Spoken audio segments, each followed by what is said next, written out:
Welcome to Game Set Matchup, the podcast where we talk everything partnerships, the good, the bad, and the ugly.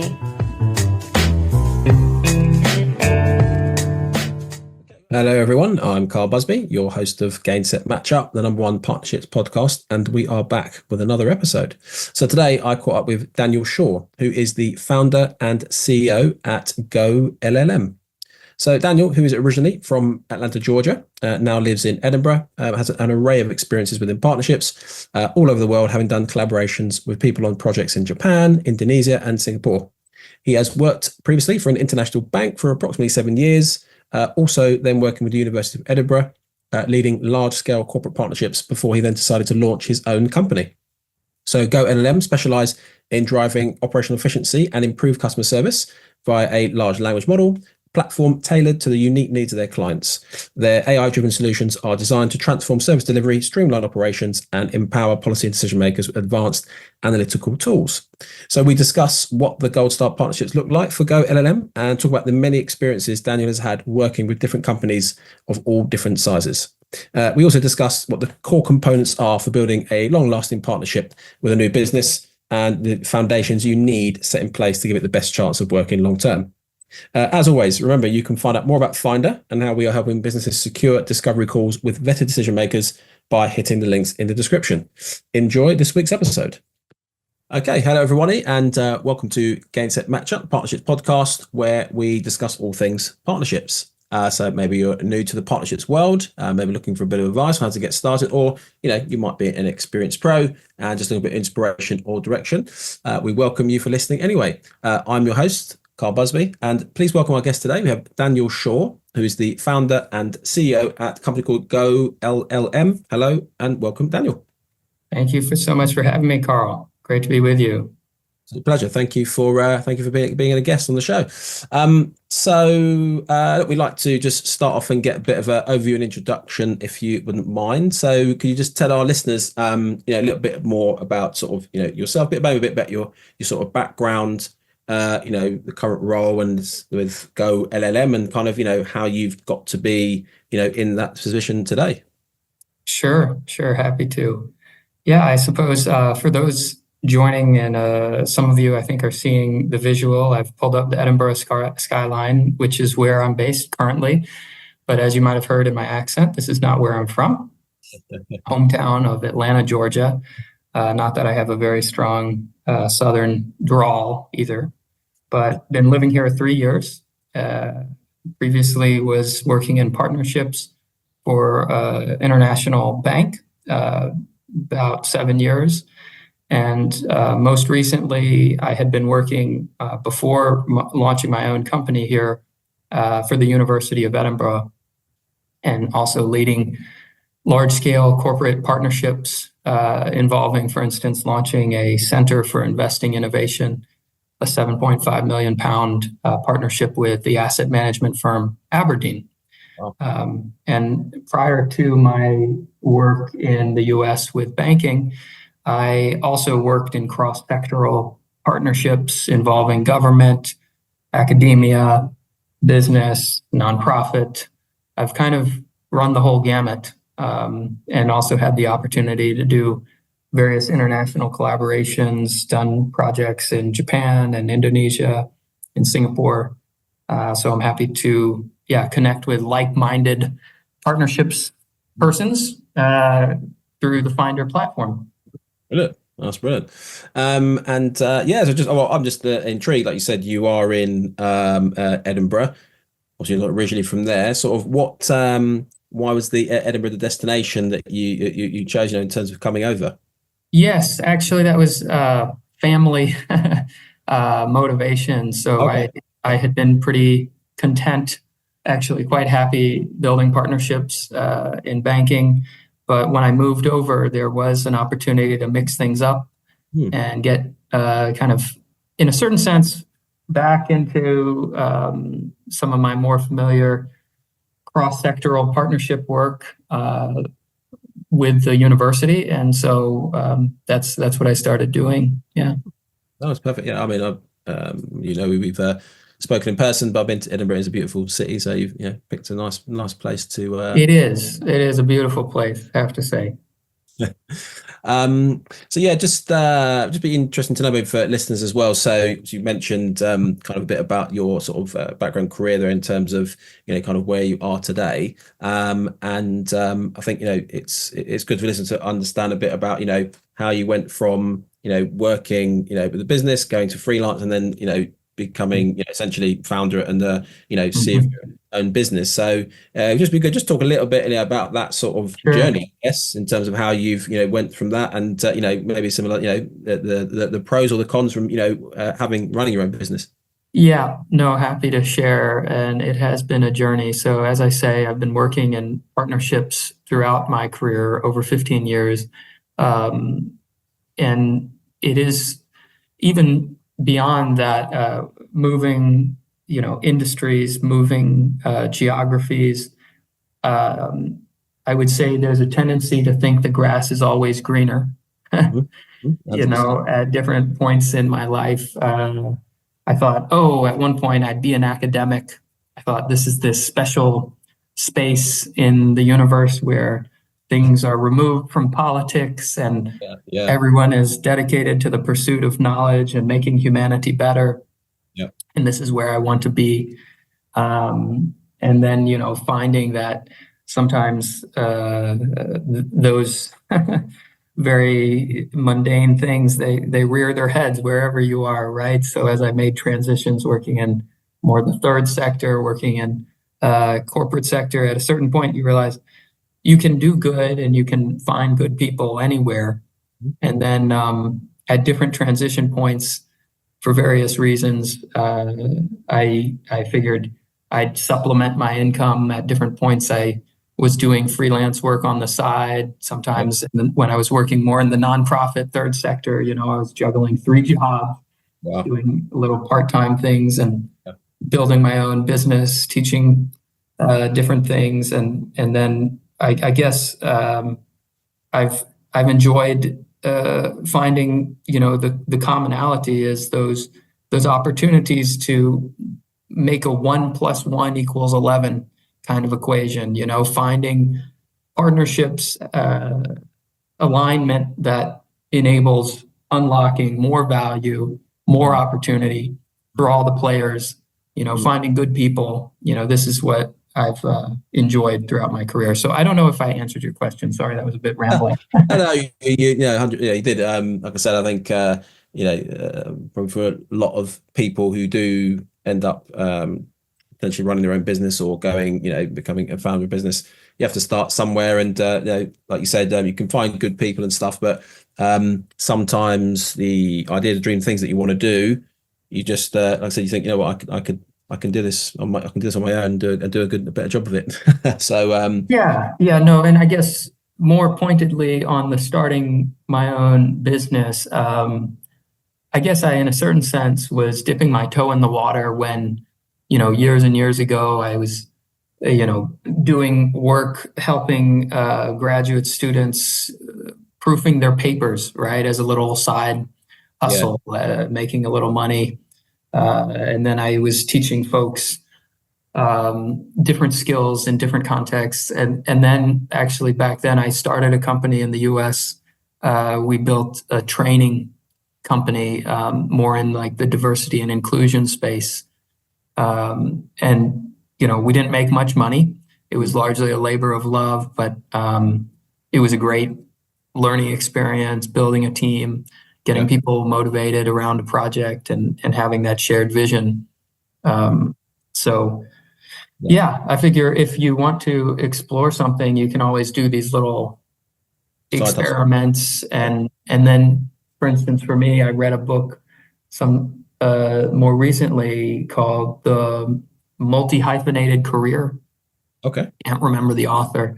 Yeah. But as I was at an inflection point and before I launched GoLLM, I realized, I loved so much building a company, building a team and motivating and finding good people to work with on interesting problems. And so I wanted to have that in my life again. And so that motivated me, to make that jump.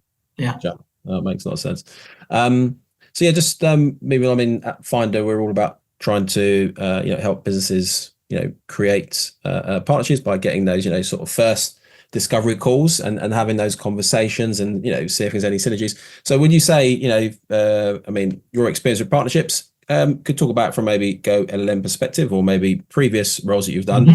What do you look for when it comes to what we'd class as the gold star partnership? So those real sort of intricate things. Sometimes it might be just there's one or two things that really sort of stand out that you have to be there for something to work. So just interested to get your sort of feedback on what makes a gold star partnership for you. Yeah, I think it comes down to a foundation of trust. Getting to know the persons that you're going to be working with, that there's some shared values. Yeah, 100%. You want to have that alignment and hopefully get buy-in from the decision makers. So you got to not only kind of align with middle management teams if you're supporting another organization. But yeah, it's been interesting, right? In my career, I've sat on all different sides of the table, right? So at a global bank, I was being approached more by folks selling in. Right. And then a lot of the emphasis to make things work in that context was making sure we could get all the hoops and I's and T's, crossed and dotted and that sort of thing. And of course, finding that alignment, right, on all different levels of the product, that you're truly complementary and you can see the runway and win for all the parties, your shared customers or your individual customer bases, the different organizations, and then selling and finding the win for the individuals, right? So at the organizational level, but as well for your marketing team, your governance partners, sales teams. And when you're talking about large organizations, of course, there's sometimes channel conflict, right? And you got to be thinking through all these different facets. So those are just some of the, I guess, high level things. For GoLLM, what we are earlier on our journey and as a smaller company at this point, right, building up our brand, we know, selling a newer technology, AI, even though a lot of people are getting more and more familiar and interested in adopting this, there is an education piece and you kind of need to go the extra mile, right? So in this, we're on the other side of the table, selling in to larger organizations, more established, and you just need to do that extra demonstration of competence, of building comfort, and that you have the right security, that you have, baby steps, start on small projects, build up, that kind of thing. Yeah. No, I think that probably links back to what you said at the beginning about, just you've got to build those, the foundation, those layers of trust at the beginning, and then, you can, you sort of work from there, because, really important thing to have, in the beginning, so that, you can really try to nurture and build it out. So you can, these things, you want them to work, long term. But we all know, in in reality, sometimes these things don't always go, according to plan, and that's why, you really want to sort of try and have those foundations there at the beginning, because we all know things can go wrong. The world is not perfect. Sorry, go on. No, I was just agreeing. That's it. Oh yeah, okay, yeah.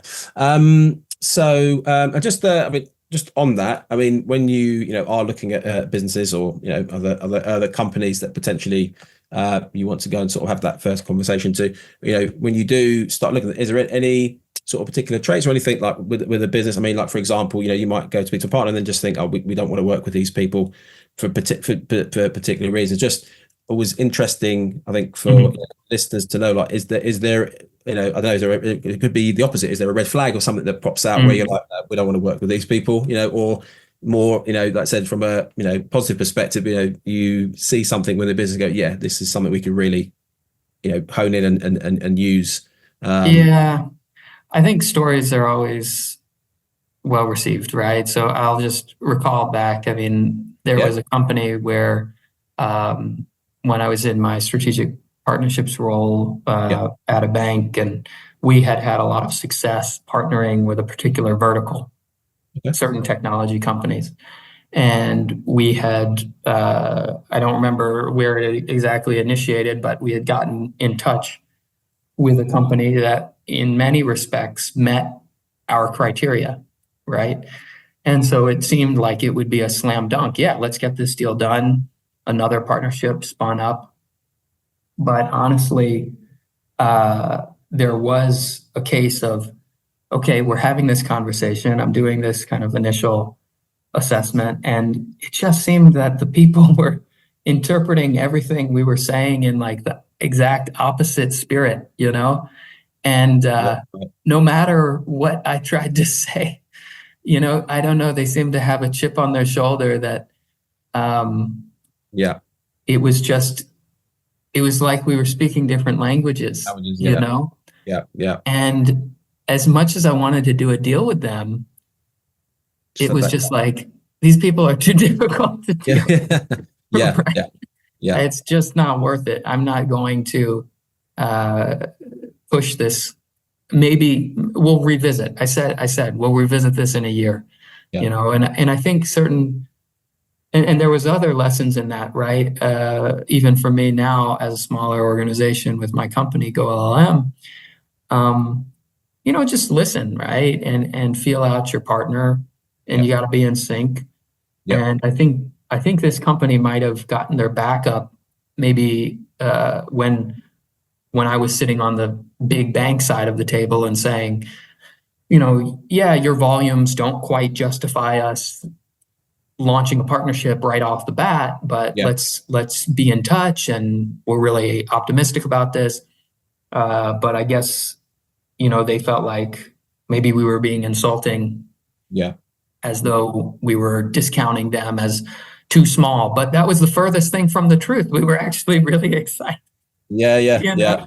It just wasn't an immediate slam dunk, you know? So there was there's that opportunity for misunderstanding. And I remember we had like at least 2 calls. We were like, I gave them the benefit of the doubt. Okay, maybe they had a bad day. We'll do another call. And it still was like, okay. That's hopefully illustrative. No, definitely. I think probably people listening probably face similar things in their time if they work within a partnership and stuff. I think you've got to have that. You get the gut feeling, you know, right? You can just feel, and like you said, you even gave them a second chance to try, you know, another time, and it still wasn't there. So, as you said, I think it sounds like the right thing to do was to revisit a potential later time. Maybe the personnel might change. You get the different attitude. Exactly. I basically put it in our internal documents. I was like, check in a year. Maybe they're gone. Maybe That's exactly what I was just thinking. But that's brilliant.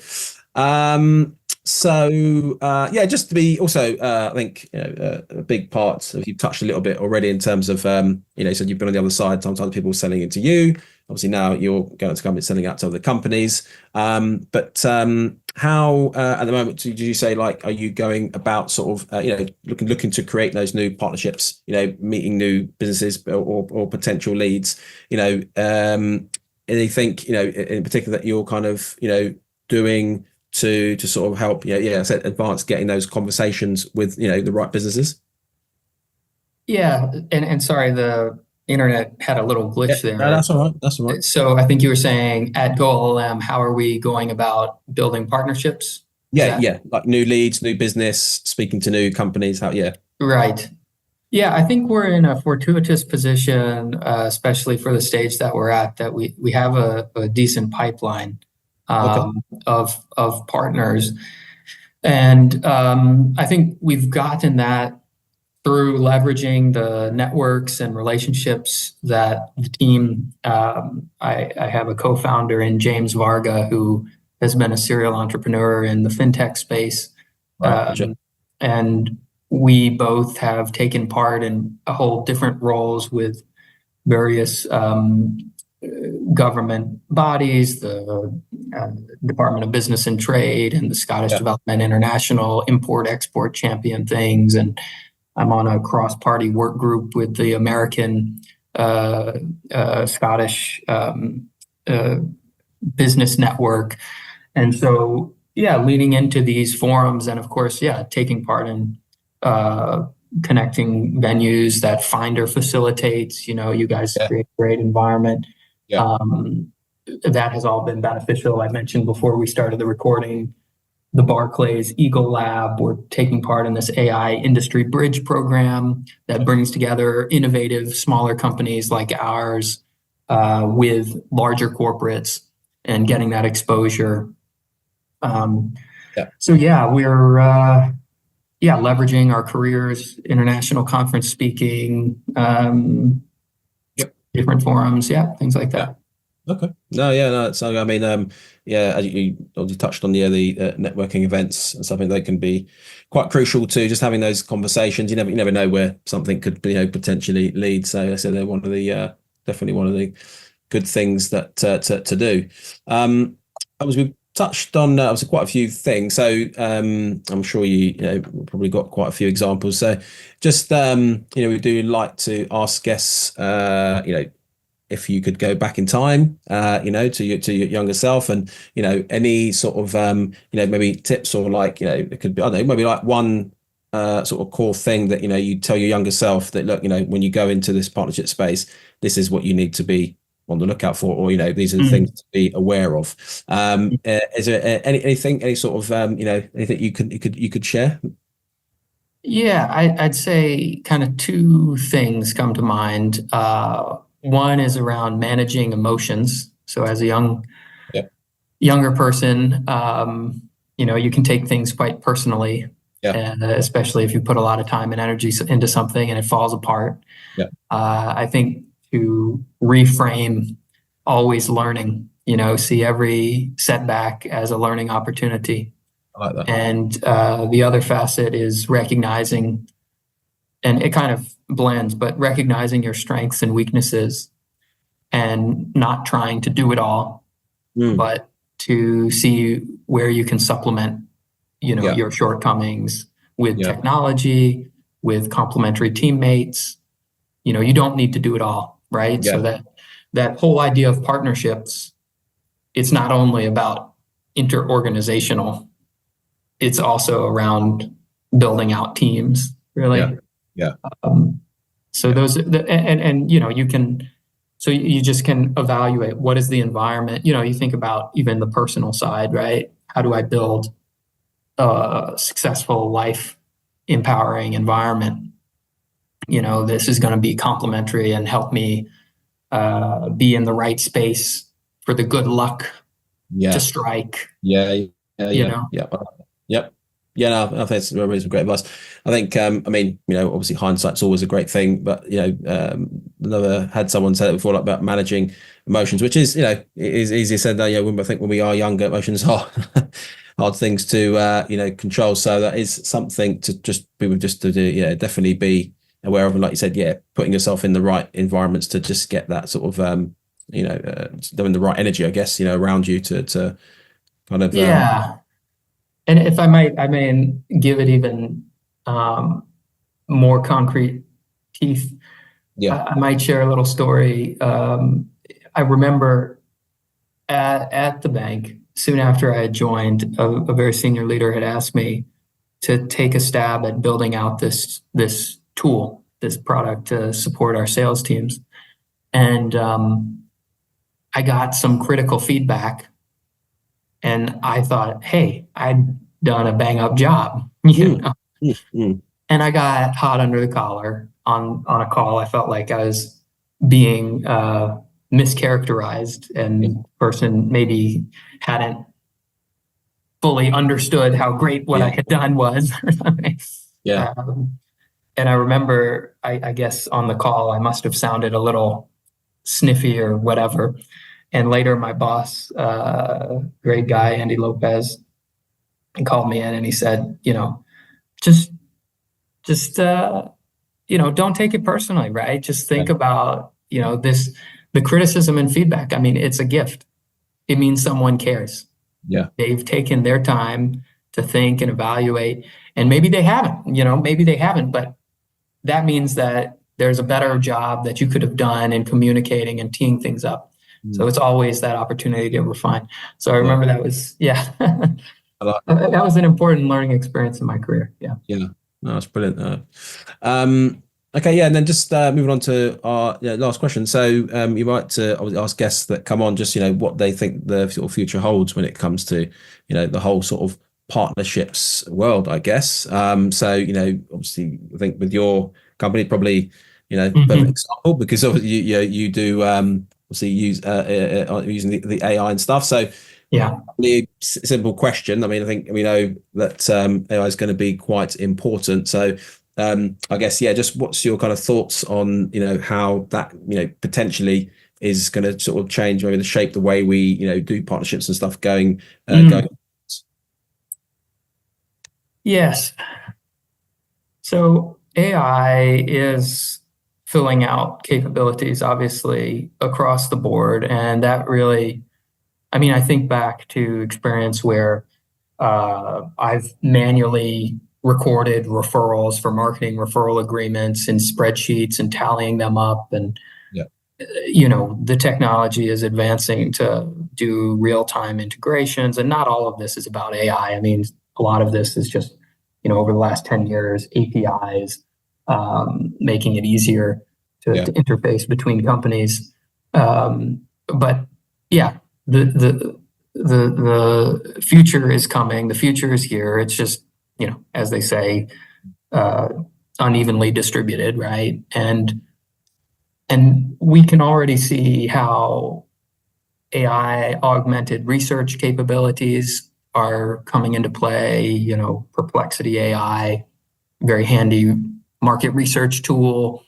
All of this can facilitate and expedite the legwork that we have to do on a day-to-day basis. Yeah.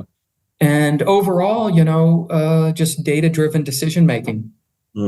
It's just making it easier for people to get the information that they need. And that's what we focus on at GoLLM. Yeah. Putting information at your fingertips at the right time. Yeah. And, we have a partnership with a university here in Scotland, and we're developing a survey of local councils to get better insight into the challenges and opportunities on AI maturity and readiness for new AI tool adoption. And from kind of the initial legwork, we haven't distributed the survey yet, but from that, even just the initial kind of preparatory conversations, we do see, the world is changing, and we're not the only people, of course, to see this. You can look at the big consultancies producing white papers and things. So it is, and it's in a very exciting time. And I mean, that was one of the reasons that we launched GoLLM, having in my prior role with the University of Edinburgh, sitting down with chief innovation officers, talking about their transformation roadmaps and looking at the opportunity, and it's enormous, Yeah. No, I mean, I'm very excited about it. I think like most people, everyone's a little, scared that they still think that this is going to take over the world and replace all of our jobs and stuff. But, I've spoken to a few people on the subject, and, like you just said, I think right now, the core thing is you just need to really help people do the jobs better, not to replace them, so to speak. I agree. I think, we can't get ahead of ourselves in that. And I mean, this even goes back to like my undergraduate research and research I did in Japan, like human computer interaction. I mean, really the best way to look at this technology right now and for the foreseeable future, I think, is an augmenting aid, to help customer service teams, help sales teams, help customers self-service in a more comfortable and customized, personalized manner. This is the future, and it is scary, but it's also exciting. And I do think there will be an evolution of as there is, the bar gets raised on the expectations of customers, of employees, of the world, and it's enabled by advances like this. Yeah. No, brilliant summary there. Did better than I could do that. So I think on that note, we've obviously come to the end now. But I would just like to say thank you for coming on. Really, really appreciate you taking the time out to come and speak about everything on partnerships. Good luck with everything with GoLLM, and I mean, I'm sure we'll catch up soon. Probably another network event soon. Sounds great. Thank you so much, Carl. No, thanks very much. Thanks for joining this week's Game Set Matchup. Tune in to hear more about the need to knows and the do's and don'ts when it comes to creating successful business partnerships.